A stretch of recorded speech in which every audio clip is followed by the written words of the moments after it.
Jimmie Shealey, welcome. Thank you. All right. Appreciate having me. Yes, sir. Nice manly handshake. That's right. You look like you've been working out, getting ready for I today.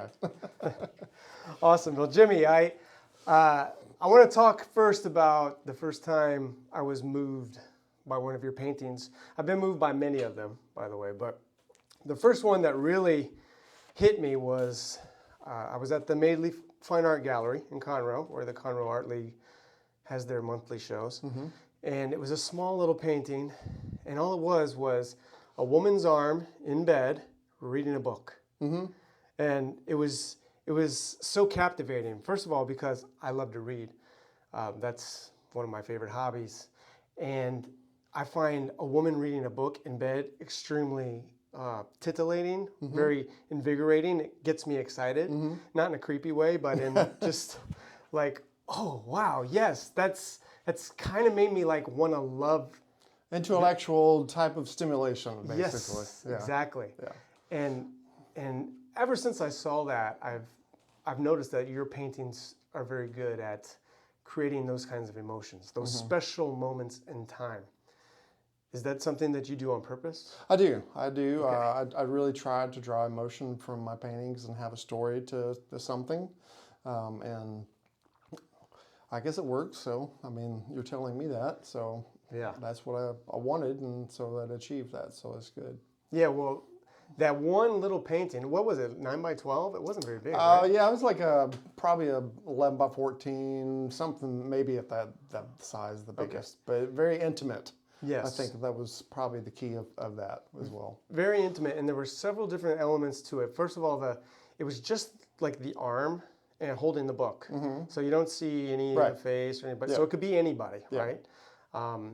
And then the next thing that I notice is the book. The book is red, I believe, right? So it's kind of drawing me in there. And then there's two doors in the back, and they're both open. One's really open and one's kind of open. And it made me stop and think and wonder if there is a story to that. Is that on purpose? Is that just the way it was when you took over?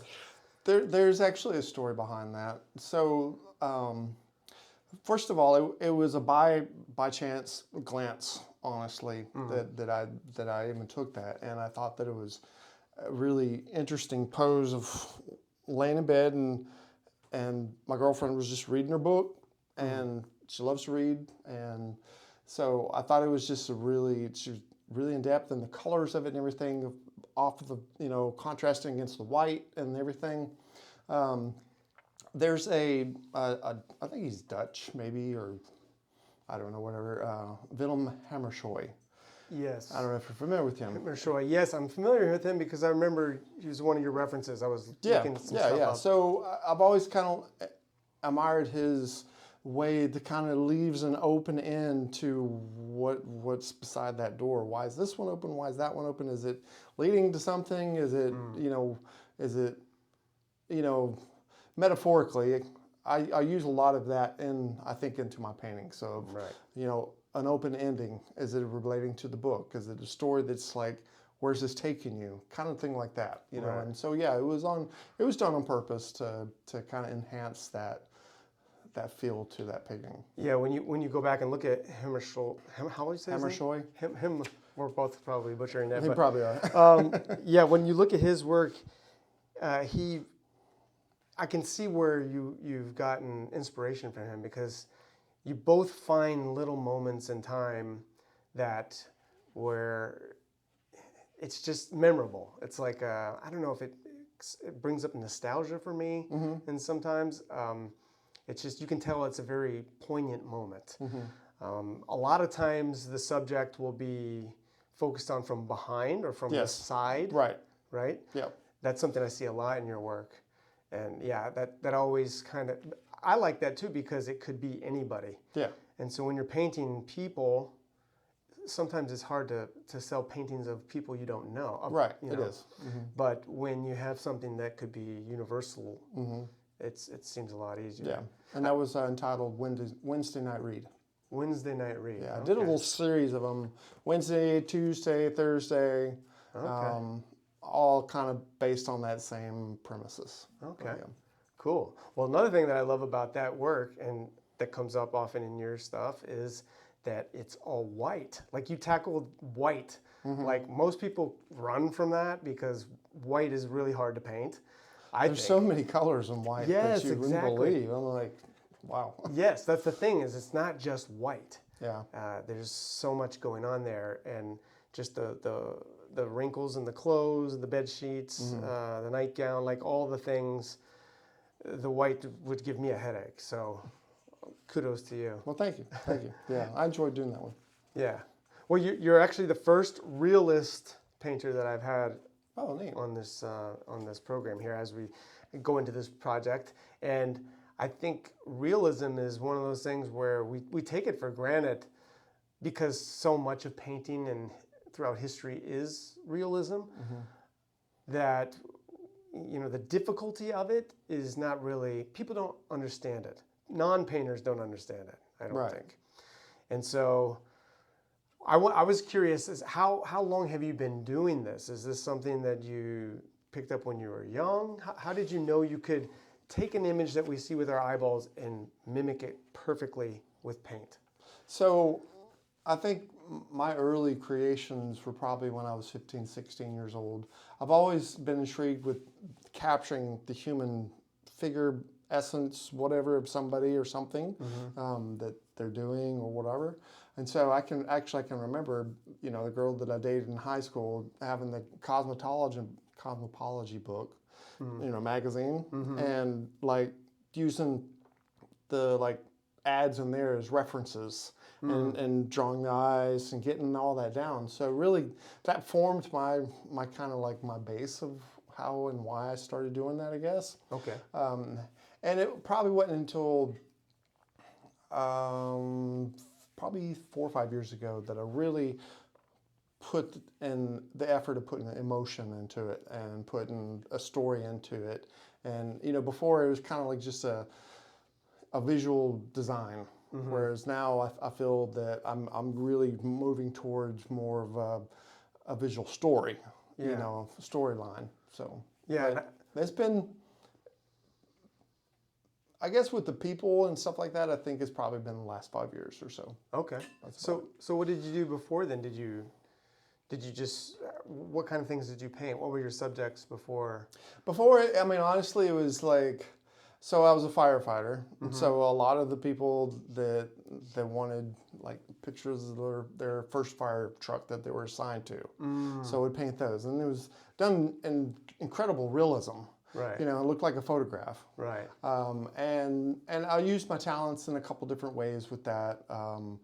Painting some personalized images of like people in their gear and stuff like that. So it was just kind of, it was a hobby. I mean, honestly, it was just something I did.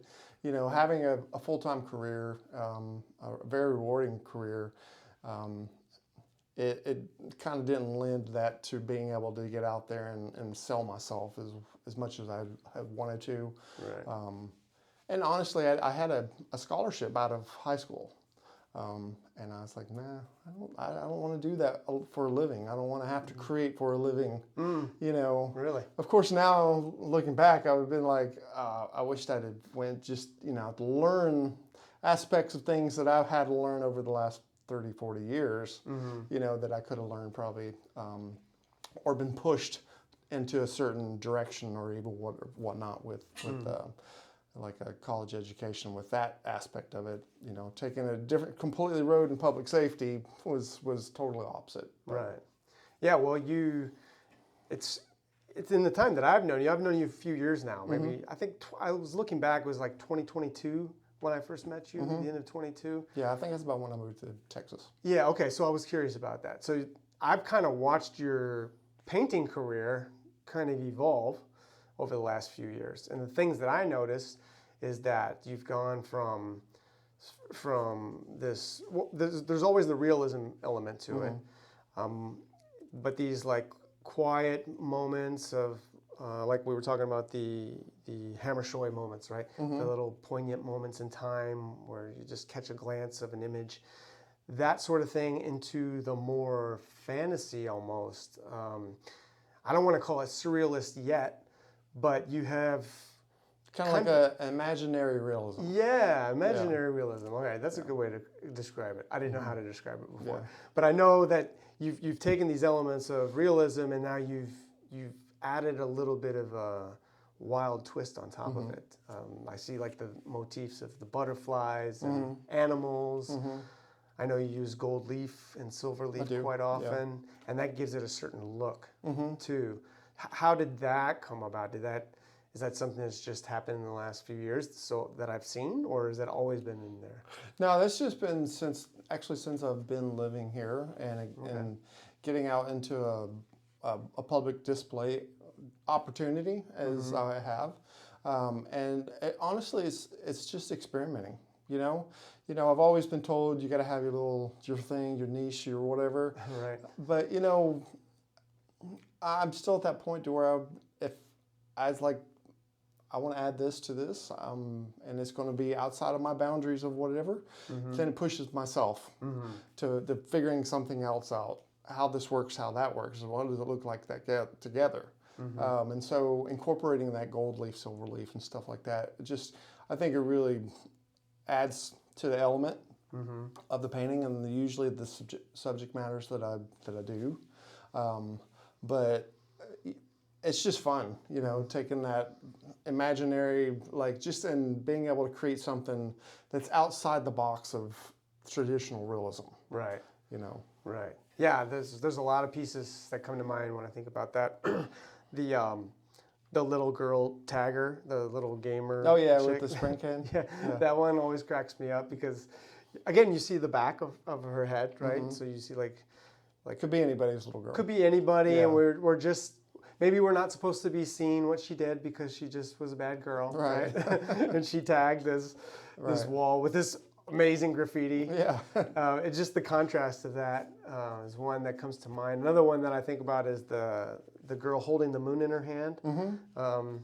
What was it? I think I wrote that one down. Luna Rising, where she's in a tree and it's nighttime and she's got her hand right underneath where the moon is in the sky. We've all done that trick with the camera, right? And those are kind of playful. You can tell that you're having fun, right? That you've got a sense of humor, which is good for realists, right? Yeah, because realists sometimes they get too. It's very forward. It's got to be exactly what this picture looks like. But once again, it's just kind of like adding a different twist on it, I guess maybe. And that realism component. Yeah. Well, you mentioned just a little bit ago about getting in front of audiences, showing your work. I've seen you kind of move up the ranks in that regard too. When a couple years ago we did the Woodlands Waterway Art Festival together as emerging artists, and now that you just told me a little bit ago that you're going to be at the Main Street Arts Festival in Fort Worth, right? Fort Worth, yeah. Which is a really superb show, super hard to get into. So congrats to you. I'm excited to see where things go for you from there. But I'm curious, is it getting in front of an audience and hearing people's reactions that have kind of led you into this playful exploration, or? I think I like to hear their stories of what they say. And what they come up with and everything. Some people can come in there and just hit it right on the head. I mean, be like, I'm like, yep, that's exactly what it's supposed to be. That's what I felt like it was. And then I had a lady that had bought a piece that was it was of two girls, and they were very somber, and it was kind of almost a dark situation in the picture, but they had gold or silver leaf and a moon and everything in the background. And she just broke down in tears. And she said that it moved her so much that because it reminded of her and her sister and the stuff that they went through in their childhood. And it was kind of an imaginary realism type of thing as well. But so to see that really, I mean, I get chills bumps about it. I mean, just hearing how they react to it, and like anybody probably in the art world that is selling pieces, they have those clients that it just connects with them. Yeah. And just to see that, really that really is neat. I think that's humbling to me. Yeah. You know, that I can create something like that can cause that much creation of emotion and everything. Someone that brings back something to them. You know, and a lot of my pieces have been like that for people. So Yeah, I know the exact painting you're talking about because I've felt something similar to that. And when you see the look in their eyes, those girls, there's a look there that's something's being felt, something kind of deep. right. And I couldn't quite put my finger on it, but it's amazing that people can relate to that, you know, in their own particular way. And that's what makes art so interesting, right, for the viewer, is that you get to make up your own stories about it. Right. So that's pretty cool. And the gold and silver leaf used in that, how did that come about? I know you've done some demos on that recently. What got you interested in adding that? Honestly, you know, I was just thumbing through different art, you know, sites and stuff like that. And I liked the contrast. There was probably the first time I ever saw it was back in, I don't know, in the mid 2000s, I don't know, 2010, something like that. And I went to Asheville, North Carolina, and there was a gallery there, and there was someone that used the silver leaf in the back of in the background against their painting. It was figurative type of stuff with animals and people. And it was like, wow, that adds so much to it. Because, you know, any way you move around, you know, and it reflects the light of whatever you're in and changes the mood of it and everything like that. And it really, really just, I've always been drawn to that. And I've messed around with it. And actually, I was able to, fortunately, take a workshop up in Seattle with a guy that I feel like is probably the foremost that uses gold leaf and silver leaf in his artwork. And took a workshop from him. And it really, you know, helped with that technique of stuff. But to me, it really can only be utilized in certain pictures for myself when I create something. Yeah. So it seems to go with those more imaginary pieces. It does. It does, because it creates such a dramatic effect of the color and the light and everything. So I think it really does help, you know, accentuate the feeling of the piece itself. Yeah, it almost gives us permission for this image not to be based in reality. Yeah. Almost. Right. For me anyway, that's kind of what I feel. Yeah. Cool. Yeah, because when you were thinking back to reality, another one of your paintings that I remember being struck by early on was the one of the old pickup truck, the yellow-white truck in front of the old corner store in Conroe. The antique store there in Conroe. Yeah, because that, when you walk outside of the store, I mean, when I saw your painting, I knew exactly what it was. I didn't need to know the title of the piece. I knew exactly what part of Conroe that was. And it was almost like a photograph from like 40 years ago. Yeah. It was that truck parked out in front and you just took a picture of it? And I went by there so many times and I saw it, and I was leaving the gallery up there one day from doing a little whatever it was going on was up there, and it was parked in front of there, and the light was just right, and you know, and it just was perfect. So I was like, took several pictures, and that's the one that kind of came up. And I've always been, for me, that was a kind of like, okay, let's really try to do this. It was, you know, a challenge to get all the fine little bitty details in there that hid behind the glass of the store, right? You know, and then it was a fun doing all the brick. I mean, every single brick in the walls, you know, and all that kind of stuff. It was really neat. Yeah. To do, and you know, and I don't do that many of those pictures that, you know, that I've done a handful, but you know, that I like the architecture and stuff like that. So maybe that's why I was drawn to, you know, the light, the way it was coming off the buildings, the angles. I'm not. Yeah.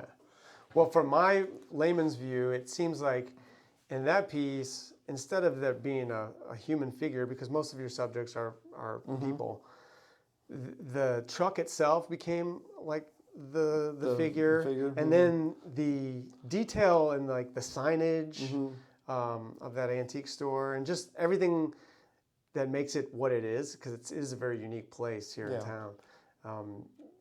That almost became the character to me, and so I could see why that was something that drew your eye. Do you normally take your own reference photos? Is that how do you come up with an idea of what you're going to paint? There are some reference that I use. If I've never had drawn something before and I want to make sure I get right, I'll do a search on something, and just even if it's just using a small little bit of portion of something that I find, just that part of it. But most of it, like the people that I paint, I mean, I've used my children, family members, that kind of thing. Yeah. But honestly, it's kind of like I've always had that knack to be able to draw people. So it's just as easy for me to kind of make it up. And it doesn't mean that I don't, call somebody up and say, hey, what are you doing today? I needed you to hold your hands up a certain way so I can reference it, whatever. But, so that I think that's where it probably comes from. Speaking of hands, that's another thing. You're really good at hands. Hands are hard, and most artists don't like. They either love them or hate them. It's one of those things. It's kind of like, oh gosh, I got to do the hands now. Oh, okay. Yeah. Okay, let's do it. Yeah. Well, what is it about hands, do you think? I've never been able to figure that out. Well, there's so many bones and they can move so many different ways that it's just, I don't know, it's got a life of their own. I mean, think about it. When you're talking to somebody that talks with their hands and all the gestures that they use, they kind of like bring their story to life. Yeah. And so I think that part of the hand thing is like, it's just another communication part of the body to be able to see. Yeah. Is what draws me, to me. But doing them, you're right. It's the coloring and the wrinkles and the folds and wow. When you think about it, when you do, like a figure drawing class or you're drawing a model from life, there are certain poses. There's only so many poses, right? But with the hands, there's all kinds of weird poses you can do. So many different things. Yeah, I remember got the advice from a famous artist one time that you always have your own hands. You will always have at least one hand to reference. You should draw it every day in different poses. So, well, surprisingly, a lot of my paintings that I've had with the female figures, it's my hand. Really? Except I just have to kind of like size it down, make it a little bit thinner, Right. But yeah, I'll just like take a picture, on whatever how I want it done. Okay. For quick references and everything, but and then paint the nails, right? Yeah. Right on. Well, speaking of the details, we were talking about the details before. Like that is one thing that scares most people away from realism, is that there's nowhere to hide in terms of your technique. You have to, like if you're doing those details in the reflection of the glass on that storefront, and you can't hide it with a sloppy brush stroke or something like that. You have to be precise. Is that something that you just had innate in you, or have you learned that by practicing over and over and over again? It's probably something just I practice over and over. But the truth of it is that there are parts of things that are like that where you have to be exact, precise. But then there's also parts of things that you can blur it, and you're like, and it tricks the mind. Okay. Saying, okay, well, yeah, that looks real. Yeah. But it's those little around the edge places that that you can probably get by that with. Hands, definitely not the one that you can do. Right. No, hands can't eat. When, in fact, that's why AI struggles so much. AI cannot do hands. Oh, really? AI art. If you watch AI videos, a lot of times you can tell that they're not real because the hands get all messed up in a million different ways. They either disappear, or they have too many fingers, or there's things in the wrong places.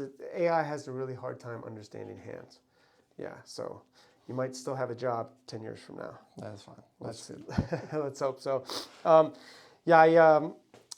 Another thing about your work is that that I really admire is the lighting. You're really good at lighting. So when I saw that John Singer Sargent was one of your favorite artists, I could tell that you've drawn from him because and really he just drew from nature, right? Like Oh, yeah. capturing light is really hard. Especially if you're going to do it in a realistic way.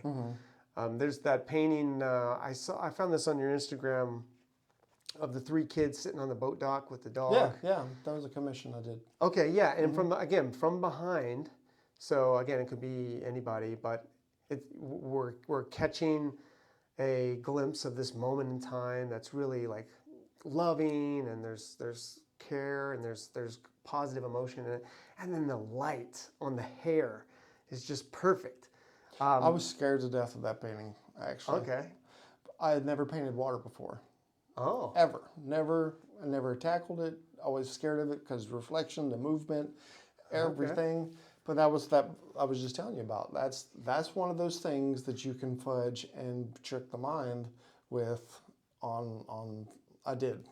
Okay. I mean, and I was scared to death of that though. Really? Yeah, the hair, I've always I think that's probably one of my stronger points as well is hair. And I just enjoy doing it. So yeah. But adding that light to it is it's a trick. I mean because, for instance, like someone with black hair, it's not black. Right. There are so many colors in there, right. you know, and just being able to capture that, right. Which the most recent one I just finished was a portrait that has black hair. Okay. And there's blue and gray and all kinds of different colors in there. Well, that makes me feel a little better about myself that you were scared of doing the water because, man, you killed it. I mean, it looked great. But it also makes you like a human. Like you actually, oh yeah, you have to work at things. But so water makes you a little apprehensive. But the all white bedding and the that's just kind of like a hunker down and just kind of monotonously do okay. it, you know. Wow. The details of that to me is, you know, the fun part is doing faces, the hands, all that. Right. It's those parts. It's the monotonous just over and over. Right. That's what gets me sometimes. Okay. Well, good. All right. So you're a human being then. Yeah. Well, you talk about that about hair, right? Again, that's something I've noticed in your pieces. There's one on your Instagram of from the behind, seeing a ponytail across what looks like a female's back. Yeah. And not only can you see like every single individual strain of hair, but then you see every little freckle on the skin. You see like the different complexion, the different colors that make up the complexion. I wish I was a fly on a wall when you were painting that. I'd love to see the methodical technique. Well, I think the techniques that I used just a lot of glazing. Helps me out to achieve that. Okay. And you know, because you work in oils, right? I do. Yeah.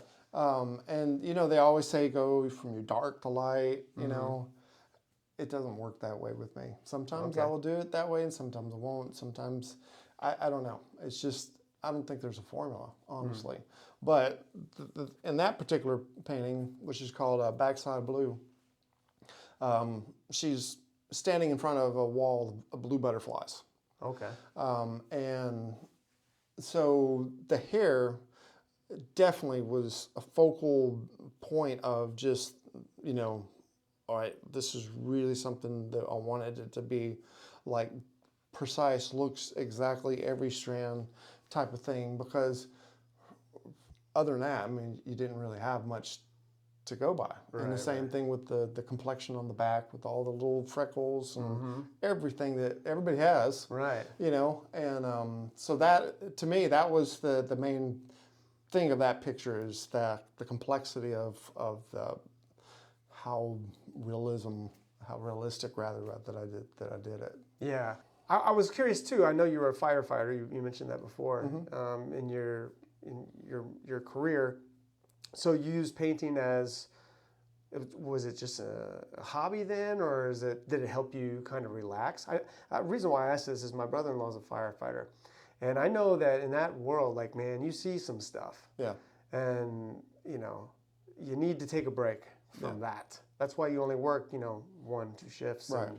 And then you got some time off because you got time to process all the things. So I wondered how that related for you.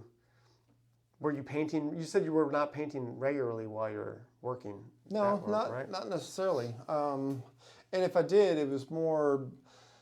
It wasn't a relief. You know, Okay. it was more of a, well, okay, I'll just do this. You know, I've got some time or whatever, and keep the muscle memory and going. You know, and how to Okay. paint and stuff. Since then, I think that I probably draw a lot of my emotions that through my paintings through that. I think things that I've went through that I saw that you're absolutely right. There's things that I don't even want to think about. Right, you know right. that, and I draw that emotion probably from that Right. and put it into some of my paintings. And I ventilate through as well through, like, I have 2 daughters, so knowing the things that they're going through. So I think that that's probably why I'm probably drawn more to drawing female figures and adding that emotional aspect of it. I mean, and realistically, I mean, I could draw dudes there, and you know, they're like, yeah, whatever, man. Right. You know, Yeah, I mean, yeah. you don't get that same thing. Yeah, you know, from people it. relate to the female figure a little bit differently. I think men and women do. Probably do. Whereas men, you would probably be putting off a lot of the audience. But yeah, and it's funny because after I retired from the fire service and I moved here, I wasn't sure that I was done with that career yet. I mean, because, you know, you do something for 25, 30 years. So I did work for, I don't know, about a year or so on the ambulance here in Montgomery County. Oh, you did? Okay. And it was, honestly, it was just too much for me. I'm like, I didn't want to deal with those issues anymore. Yeah. You know, and so, but I had that exit through my art that I was doing at the time, and then since then, that's all I do. You know, I'm a full-time artist now. Yeah. But it really helped me realize that, okay, yeah, I do use that as kind of draw something from my past experiences and everything to put that emotion to things. And it's funny because my daughters, they actually, you know, they'll see something, they're like, could you do something a little more color, you know, because I usually kind of use a very limited palette to create that feeling. And so some of my more colorful paintings, even with the silver leaf and the gold leaf, are from that, you know, like, you know what, yeah, there is an upside of everything, you know, and let's make fun. Let's have fun, just like you were saying earlier. Let's have a little fun with this and put a little imagination and stuff like that. But cool. So do you go to them for critiques or advice, or just get their general thoughts and then? I'll show. They're still like, I can't believe you sold me. Right. You know, but and prints. Right. But yeah, they're a good sport. They're like, okay, what do you want us to do this time? I would think it's pretty cool that, you know, my pictures hanging in people's homes and like. And it is, yeah. That's one thing, because there's been 2 large pieces of them that I've sold, and I call them and I say, hey, I just sold you. Oh, great, thanks. And they're like, that's kind of creepy. I'm in somebody's house. Well, when you put it like that, it's kind of Yeah. creepy. But when you think of it as being just a general model, right? Yeah, it's Yeah. pretty cool. Yeah. Right. That's cool. Yeah, and you mentioned you're doing the full-time artist thing. You've been real successful on the festival scene. I know you do. So we do the first Saturday art market in Houston. It's the first Saturday of every month. They're in the Heights. Love that market. Yeah. That's such a cool little market. Shout out to Mitch, by the way. Yeah, very good. That's September through May, generally. And so you found a good clientele there? Yeah. Some regular customers? Yeah. Actually, I did the show a couple of months ago, and just from my schedule, I'm not able to get back there yet, but they had returning people that had bought before and bought another piece. And I'm like, cool. That's very nice. Yeah, cool. Well, for people in Houston, like the Heights is the neighborhood, right? Yeah. And that's got a long history. It's been over 20 years. Yeah. It's been going on. There's that one. Then you do the third Saturday art market, the Art in the Woods, here at the Artist Gallery, by the way. Shout out to Julie. Yeah, very, very nicely put together. I always enjoy doing those. Yeah, that's right here in your backyard. Yeah. So you don't have to go very Easy. far. Right. Right. And then I know that, so you've done the Woodlands Waterway Art Festival. Tell us about some of the ones you got coming up this spring. So Tell us about the Main Street. Yeah, I've got my hometown back in Atlanta. I'm doing the art festival there, which it really has a lot of meaning to me, just because it was the first time that I ever got into it last year. So I'm returning. What's the name of it again? The Atlanta Dogwood Festival. Atlanta Dogwood Festival. And this is the one where you won Best in Show. Yes, right? Best in Show. Did Best in Show, and Kind of a big deal. it was it was more sentimental to me than anything, honestly, because where I was set up at was right across the street from the playground that I took my daughters at, and so then I had paintings on my daughters in the festival. Oh wow! And taking first, Best in Show, it just was a really neat experience. So cool. I'm very excited about going to that one. But I'm trying to hit the larger circuits. I just find that I do better, at those markets. Yeah. And you have a great booth set up. When you walk into your booth, you feel like you're in an art gallery. It feels like, this guy's put together. He knows his stuff. Yeah. You're not pushy. You're kind of hang out in the background. Well, I think we all as artists can, learn a couple marketing techniques. And, but in fact, one of your previous shows, I was like, I got to make some notes there. Okay. Yeah. Yeah. Well, actually, I learned from other artists myself, right? The one that I always remember is BC. BC's like the coolest cat. He's like really good at selling things, but just kind of hang out in the background and then say, hey, that's pretty awesome, right? That's pretty cool, right? Right. Whatever works for you. But you have a great setup. It's cool to see you on the road too, and like getting different audiences, because your work is I would say it's very universal. Like it can relate to a lot of people. We can all be invited into these little moments of time that you've captured and find something meaningful in it, I think. Well, I appreciate that, because I strive for that, and when I create a piece, I want something to connect with somebody, or a feeling. I've got a group of paintings I'm doing now that based on seasons. Not necessarily the seasons of the year, metaphorically, is the season of changes and everything that everybody goes through at certain parts of their lives and everything. So I think that's going to be neat to see as a group kind of put together. Cool. Yeah. Is it like multiple? How many pieces in total, or have you decided yet? Just whenever it comes out, this is when it comes out. Okay. So cool. Right now I've got 5 or 6 pieces into it, and there are 4 of the main pieces are the seasons of the year. Okay. But within the picture itself is a whole total different story. Gotcha. Right on. So you're inviting people in to. What I know about seasons is that they just get progressively worse over time. Right. More wrinkles, more headaches, less sleep, all of that jazz. So you're doing the circuit, the festival circuit. You also have gone overseas. Yeah. You also went to Barcelona. Tell us about that experience. I had submitted a piece for Barcelona. They do it's an 8x8 piece, and it's in what's called the meme, which is the Modern Museum of Art, European Museum of Art, rather. It's in Barcelona, in the old town part of Barcelona. Really cool, right across the street, basically, from the Picasso Museum.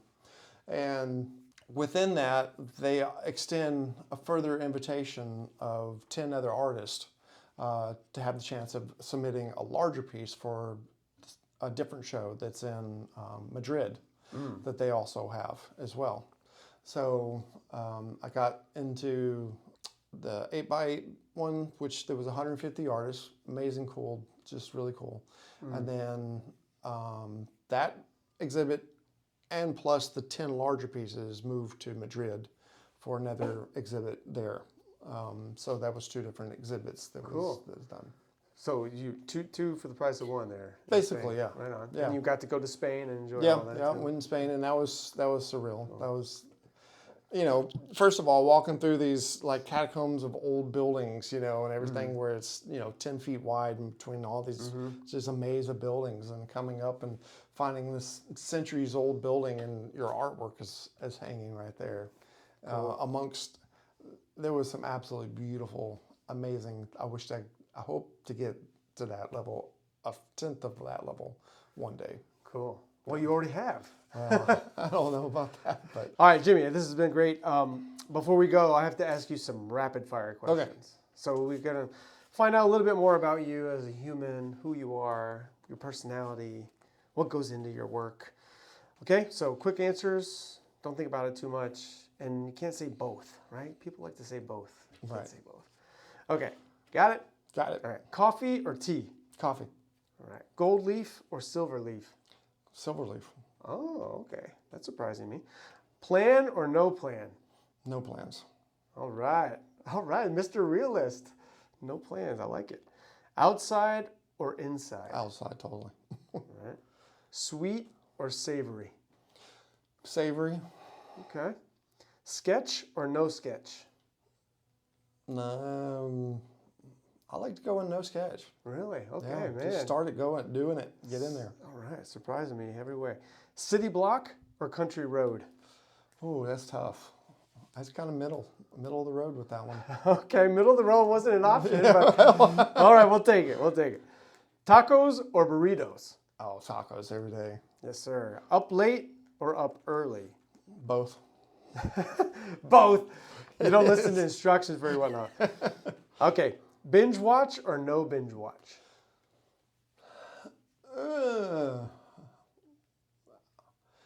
Depends, but sometimes yes. Yeah, sometimes yes.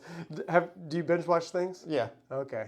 Yeah. I find it hard to do that. I just get burnt out, but I have a short attention span. Depends on what it is. Yeah, okay. I can binge watch like TikTok but okay, paint hands or paint feet? Ooh.